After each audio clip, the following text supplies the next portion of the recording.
नमस्कार, बहुत स्वागत है आप सभी का हमारे इस उत्तराखंड के बुलेटिन में। मैं हूं आपके साथ ज्योति यादव। चलिए बुलेटिन की शुरुआत करते हैं। उत्तराखंड के मुख्यमंत्री पुष्कर सिंह धामी लगातार दिल्ली में हैं, चुनाव प्रचार कर रहे हैं। आपको बताते चले कि बीजेपी ने मुख्यमंत्री पुष्कर सिंह धामी को बीजेपी का स्टार प्रचारक बनाया है।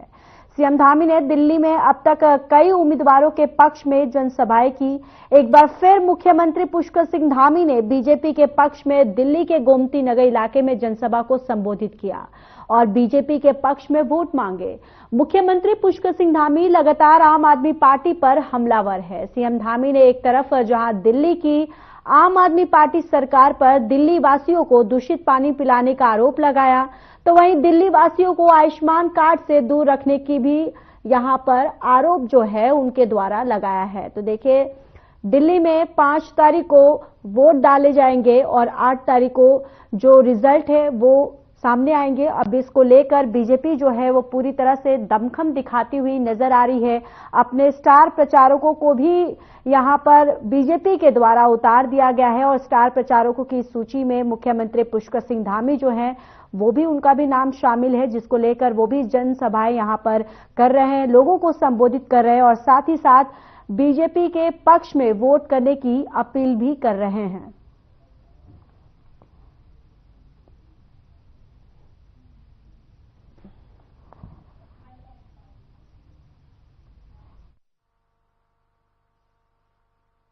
मोदी सरकार आधुनिक भारत के निर्माण के साथ साथ गरीबों के कल्याण के लिए भी अनेक योजनाएं चला रही हैं।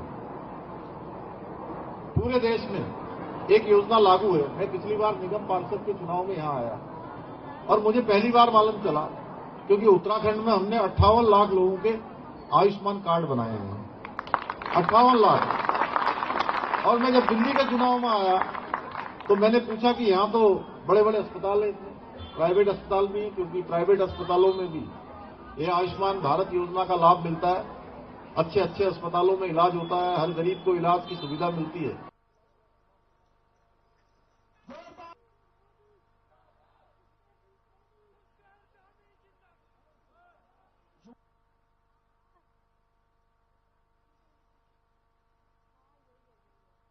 स्वागत करेंगे श्री हरीश।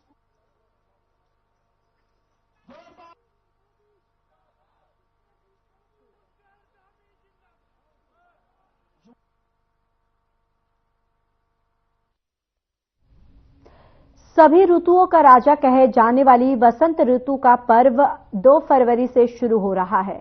जहां एक और लोग इस पर्व को बड़े धूमधाम से मनाते हैं, तो वहीं उत्तराखंड में इस पर्व को लेकर विशेष तैयारियां आयोजित की जा रही हैं, जिसको लेकर कला और संस्कृति राज्य मंत्री मधु भट्ट ने बताया कि कल महाकुंभ में शाही स्नान के दौरान ही इस पर्व को मनाया जाएगा। सभी मंदिरों मठों में इसको लेकर तैयारियां की जा चुकी हैं। इसके साथ ही राज्य में संस्कृति को संजोने के नजरिए से संस्कृत विभाग से इसका त्योहार जो है वो मनाया जाएगा।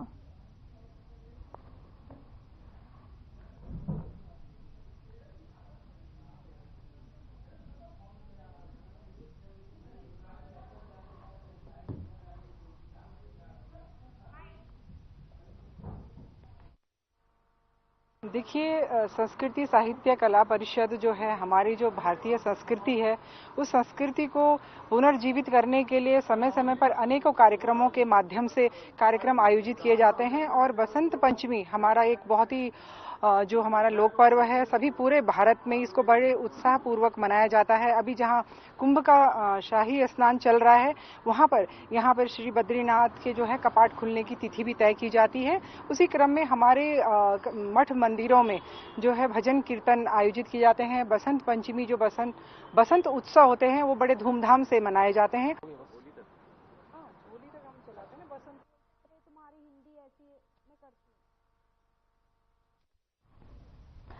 मुख्यमंत्री पुष्कर सिंह धामी ने नई दिल्ली स्थित उत्तराखंड सदन से शारदा कॉरिडोर परियोजना संबंध में बैठक की। वहीं उन्होंने अधिकारियों को निर्देश दिए कि शारदा कॉरिडोर के कार्यों में तेजी लाई जाए। इस परियोजना के लिए जल्द ही भूमि का ज्वाइंट सर्वे किया जाएगा। उन्होंने कहा, शारदा कॉरिडोर क्षेत्र में भूस्खलन की दृष्टि से संवेदनशील क्षेत्र की स्टडी कर उनके सुरक्षात्मक उपायों पर कार्य किया जाए। इस परियोजना के तहत धार्मिक और सांस्कृतिक पर्यटन को बढ़ावा देने के लिए शारदा नदी के किनारे रिवर फ्रंट का विकास किया जाएगा, जिसमें नदी किनारे घाटों का सौंदर्यीकरण, पर्यटकों और श्रद्धालुओं के उनके सुविधाएं उपलब्ध कराई जाएंगी।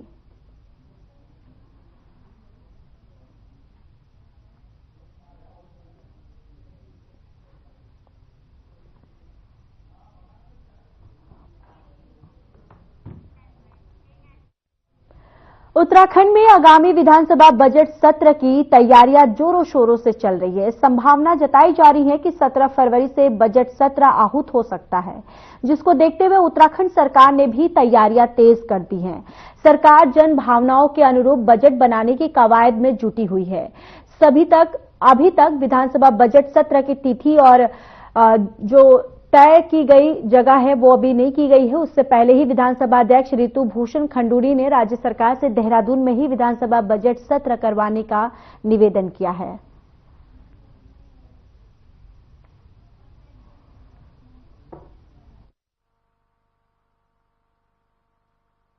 जी, वो तो अब सीधे हम लोग अगले साल में पहुंच गए हैं। और वैसे भी देखिए, गैरीसैंण में हम लोग ग्रीष्मकालीन सत्र की बात करते हैं। जैसे आपने कहा, तो ग्रीष्मकालीन तो अब आने वाला है, अब आएगा। तो जैसे आपने कहा, बिल्कुल सत्र जो है बजट सेशन यहाँ पर होगा। मैम, एक सवाल है कि जो करेंगे, फिर जो असुविधा आएगी वो हम सभी को आएगी। और अभी भी मैं निर्णय नहीं ले रही हूँ, इसीलिए आपको बुलाया गया है। मैं सरकार से निवेदन कर रही हूँ। ये मेरा निर्णय बिल्कुल नहीं है कि गैरीसैंण में होना चाहिए कि देहरादून में होना चाहिए। मैं अपनी परिस्थिति सरकार को बता रही हूं और अपनी स्थिति बता रही हूं। अगर ऐसा आदेश आएगा या ऐसी बात होगी, आपस में बैठ के कैबिनेट में ये निर्णय होगा, तो फिर हम उसी तरह से कार्य करेंगे। लेकिन इस वक्त स्थिति हमारे लिए थोड़ा सा वहां डिफिकल्ट है। लेकिन अगर सरकार इस तरह का निर्णय लेती है तो फिर दौड़ेंगे। लेकिन मैं निवेदन फिर भी दोबारा से करना चाहूंगी कि यहाँ हम इस वक्त पूरी तरह से तैयार हैं और बजट सेशन है, जब अच्छे से तरीके से यहाँ पर हो सकता है, तो इसलिए निवेदन ही रहेगा।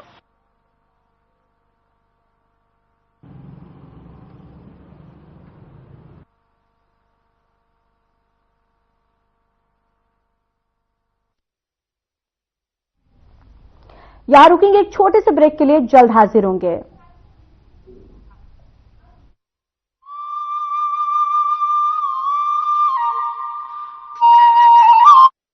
अपनी स्थापना के रजत जयंती वर्ष में प्रवेश कर चुके युवा राज्य उत्तराखंड 38वें राष्ट्रीय खेलों के सफल आयोजन की बड़ी जिम्मेदारी निभाने के लिए पूरी तरह तैयार है।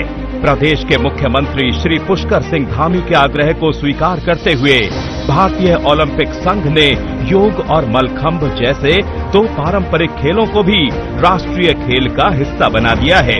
हाल ही में राजधानी देहरादून में आयोजित एक भव्य कार्यक्रम में मुख्यमंत्री ने 38वें राष्ट्रीय खेलों के शुभंकर प्रतीक, मौली, लोगो, जर्सी, एंथम और टैगलाइन का अनावरण किया। इस अवसर पर उत्तराखंड में राष्ट्रीय खेलों के लिए टैगलाइन संकल्प से शिखर तक घोषित की गई। मैं देवभूमि उत्तराखंड के सभी लोगों की तरफ से आदरणीय प्रधानमंत्री श्री नरेंद्र मोदी जी का धन्यवाद प्रदान करता हूं। 28 जनवरी से 14 फरवरी 2025 तक चलने वाले राष्ट्रीय खेलों का सुंदर लोगो और शुभंकर मौली दोनों ही उत्तराखंड के राजकीय पक्षी मोनाल से प्रेरित है, जो प्रदेश की विशिष्टता को प्रदर्शित करने के साथ उत्तराखंड की प्राकृतिक सुंदरता और विविधता के रंगों को भारत के प्रत्येक कोने तक पहुंचाएगा। उत्तराखंड को बधाई देना चाहता हूं जो इन खेलों का आयोजन कर रहे हैं। उत्तराखंड ने इस आयोजन को एक नया रूप और दृष्टिकोण दिया है। राष्ट्रीय व अंतर्राष्ट्रीय स्तर पर पदक लाने वाले खिलाड़ियों को सरकारी नौकरी देने के साथ साथ प्रदेश में नई खेल नीति लागू कर विभिन्न माध्यमों से राज्य में खेल और खिलाड़ियों को लगातार प्रोत्साहित कर रही है उत्तराखंड सरकार। उत्तराखंड में 38वें राष्ट्रीय खेलों के भव्य आयोजन में आपका स्वागत है।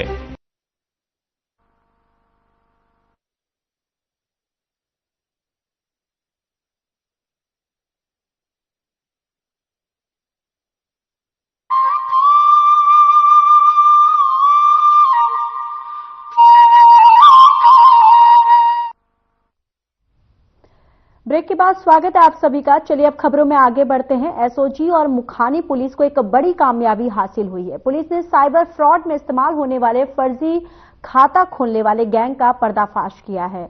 पुलिस की गिरफ्त में गैंग के मास्टरमाइंड सहित 6 शातिर ठग आए थे और पूछताछ में पता चला है कि आरोपी लोगों के फर्जी आधार कार्ड बनाकर बाजार की दुकानों की फोटो खींचकर उद्यम विभाग में फर्जी रजिस्ट्रेशन करते थे और इन्हीं फर्जी प्रमाण पत्रों के आधार पर अलग अलग बैंकों में अकाउंट खुलवाकर उसका एटीएम, चेक बुक और अपने गैंग के सदस्य चाली को भेजते थे। मामला पुलिस के संज्ञान में आने के बाद जब पुलिस टीम गठित कर हल्द्वानी चौपाल चौराहे के पास कमरे में छापेमारी की तो 6 लोगों से अलग अलग बैंकों के एप्लीकेशन फॉर्म, आधार कार्ड, स्टैंप और उद्यम विभाग के फर्जी रजिस्ट्रेशन और अन्य सामग्री प्राप्त हुई है।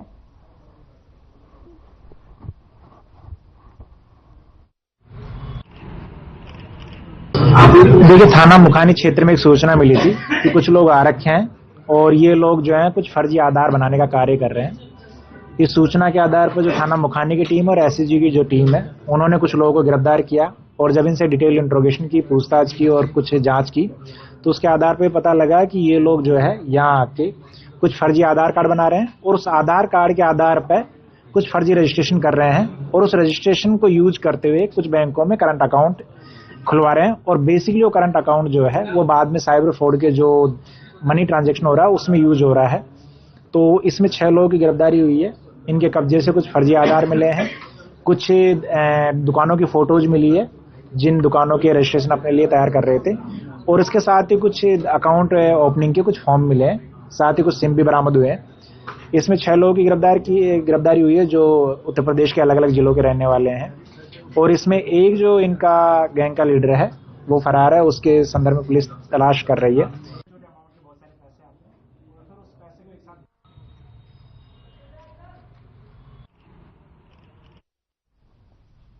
सड़क सुरक्षा महीने के अंतर्गत परिवहन विभाग जहां वाहन चालकों को ट्रैफिक नियमों की जानकारी देकर जागरूक करने का काम कर रहा है तो वहीं नियमों की अनदेखी कर कड़ी कार्रवाई भी करने में लगा हुआ है। इसी कड़ी में परिवहन विभाग की टीम ने ऋषिकेश, रायवाला, नेपाली फार्म और अन्य आसपास के इलाके में चेकिंग अभियान चलाया। इस दौरान परिवहन विभाग की टीम ने ट्रैफिक नियमों के उल्लंघन पर 56 वाहनों के चालान काटे और 13 वाहनों को कब्जे में लेकर सीज किया। एआरटीओ प्रवर्तन मोहित कोठारी ने बताया कि 24 वाहन चालकों के ड्राइविंग लाइसेंस निरस्त करने की संतुति भी की गई है।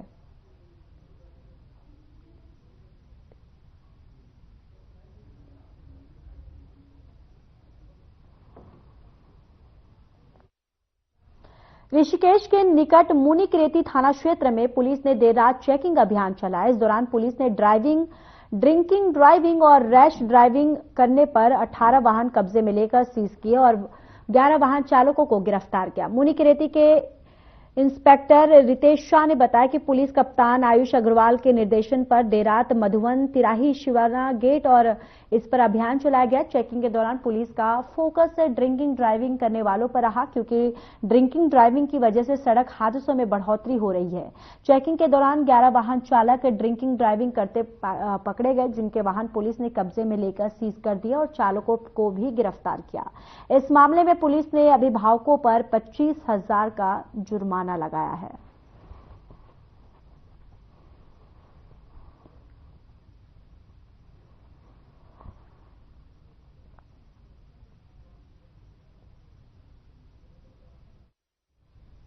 यहाँ रुकेंगे और एक छोटे से ब्रेक के लिए जल्द हाजिर होंगे।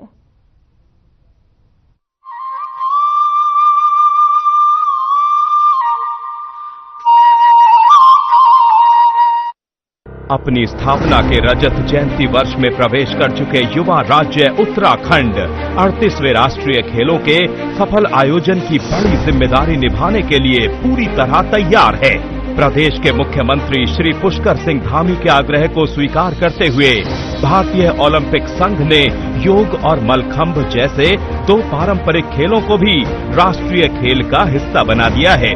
हाल ही में राजधानी देहरादून में आयोजित एक भव्य कार्यक्रम में मुख्यमंत्री ने 38वें राष्ट्रीय खेलों के शुभंकर प्रतीक, मौली, लोगो, जर्सी, एंथम और टैगलाइन का अनावरण किया। इस अवसर पर उत्तराखंड में राष्ट्रीय खेलों के लिए टैगलाइन संकल्प से शिखर तक घोषित की गई। मैं देवभूमि उत्तराखंड के सभी लोगों की तरफ से आदरणीय प्रधानमंत्री श्री नरेंद्र मोदी जी का धन्यवाद प्रदान करता हूं।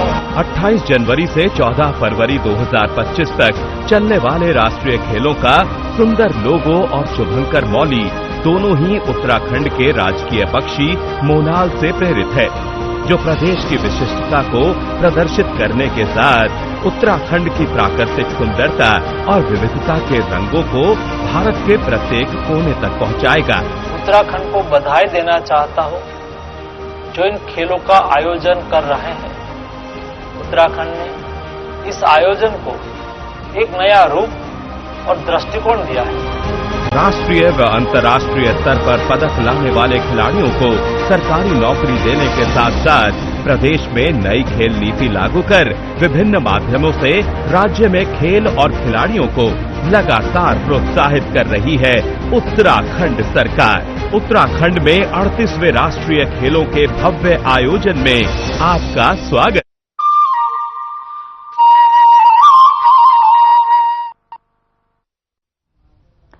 कोटद्वार में अज्ञात वाहन की टक्कर से स्कूटी सवार युवती की मौके पर ही उसकी मौत हो गई। पुलिस ने आरोपी कार चालक को गिरफ्तार कर जेल भेज दिया है।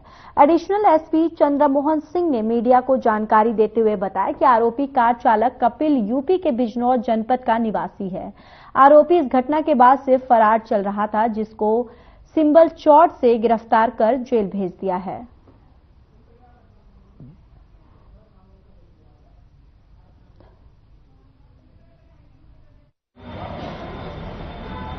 एक XUV 500 के द्वारा एक स्कूटी सवार युवती को टक्कर मारकर घायल कर दिया गया और जो युवती है उसके मौके पर ही जो है मृत्यु हो गई थी।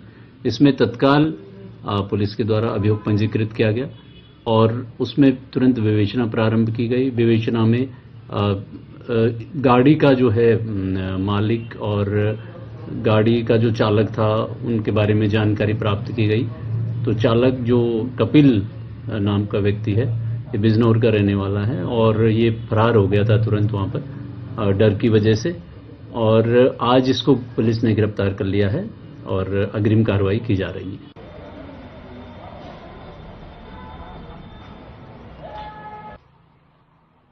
यहाँ रुकेंगे और एक छोटे से ब्रेक के लिए जल्द हाजिर होंगे।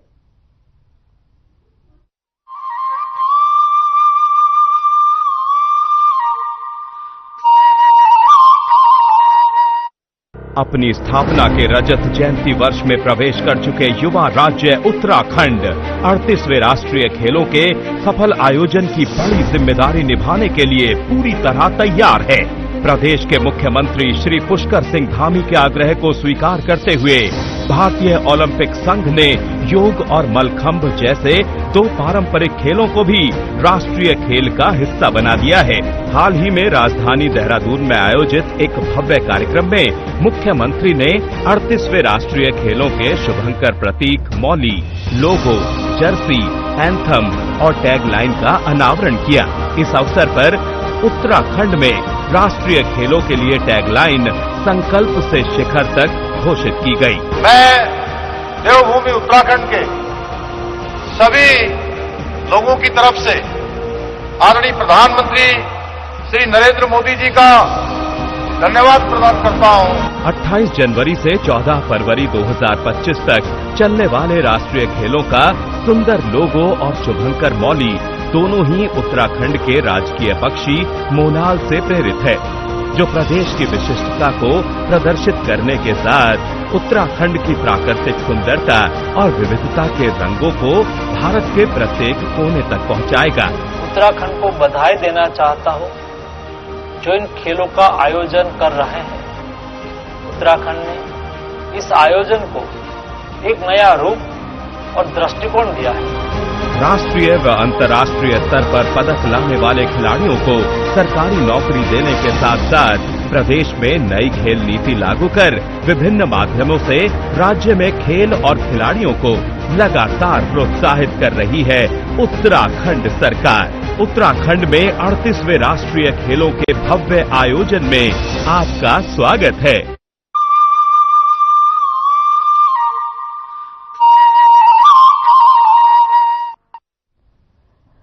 उत्तराखंड निकाय चुनाव का परिणाम घोषित होने के साथ निकाय चुनाव भी समाप्त हो गया था, जिसके अनेक प्रत्याशियों के सिर पर जीत का ताज जो है वो सजा, तो अनेक प्रत्याशियों को करारी हार का सामना भी करना पड़ा।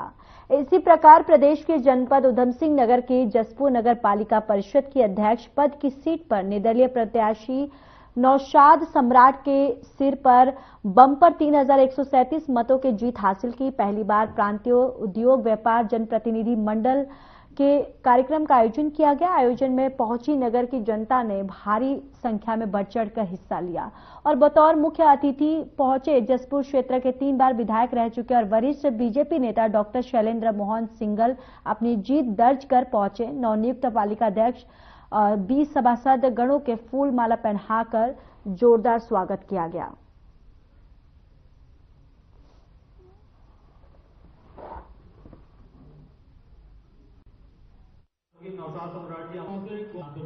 ये नवनिर्वाचित हमारा बोर्ड गठित हुआ था तो हम लोगों ने एक मंथन किया, क्योंकि व्यापारियों की काफी समस्याएं रहती हैं, तो हमने ये पहल करते हुए कि हम सबसे पहले नवनिर्वाचित जो बोर्ड है उसको बुलाकर उनको सम्मानित कर अपनी मांगों को रखेंगे। मैं समझता हूँ कि इससे पहल करने से वो कहावत है ना कि जो पहले आया पहले पाया, तो हमारे व्यापार मंडल ने पहले ये करके सारे बोर्ड को सम्मानित करके अपनी मांग रखी है। हमें पूरी उम्मीद है कि बोर्ड हमारी मांगों को अवश्य पूरी करेगा। जो व्यापार मंडल ने हमारे सामने अपनी मांग रखी है, जिसे हम बहुत जल्द से जल्द पूरी करने की वो करेंगे। ऐसी पहल जैसी इन्होंने करी है, ये बहुत बढ़िया पहल करी है। ऐसी पहल पूरे शहर में अगर हो ना हर जगह तो बहुत बढ़िया लगे।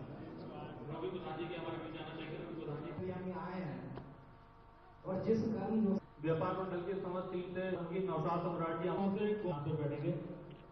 व्यापार मंडल की टीम अल्मोड़ा में 38वें राष्ट्रीय खेलों के तहत योगासन प्रतियोगिता का शुभारंभ कैबिनेट मंत्री रेखा आर्या ने किया। ये प्रतियोगिता 31 जनवरी से 4 फरवरी तक चलेगी, जिसमें 22 राज्यों के 171 खिलाड़ी हिस्सा ले रहे हैं। प्रतियोगिता मंच श्रेणियों में आयोजित की जाएगी, जिसमें ट्रेडिशनल योगासन, आर्टिस्टिक योगासन, सिंगल और रिदमिक पेयर और ये जो तमाम योगासन है ये शामिल है। और आपको बताते चले कि 22 स्वर्ण और 22 रजत भी इसमें शामिल है।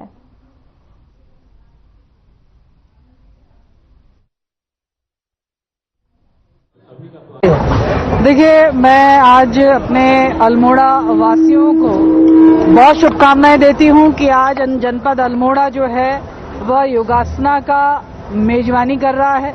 38 नेशनल गेम का एक महत्वपूर्ण इवेंट जो है योगासना है और उसकी मेजबानी जो है अल्मोड़ा के द्वारा, यानी कि एक पहाड़ी और सांस्कृतिक जनपद से होना बहुत ही शुभ संकेत है।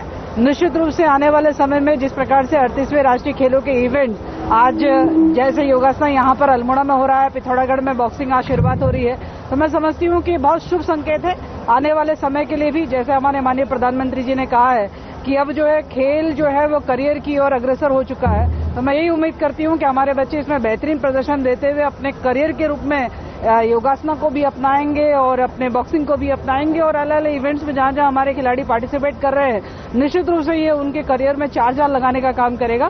तो मैं बहुत शुभकामनाएं देती हूँ। आज 22 राज्यों ने इसमें पार्टिसिपेट किया है अपने जनपद अल्मोड़ा में और अपनी सांस्कृतिक नगरी से जुड़ने का भी उनको एक सुनहरा अवसर मिला और जिस प्रकार से अनुकूलित वातावरण है वो उनके लिए बहुत अच्छा जा रहा है। तो मैं बेहद शुभकामनाएं देती हूँ।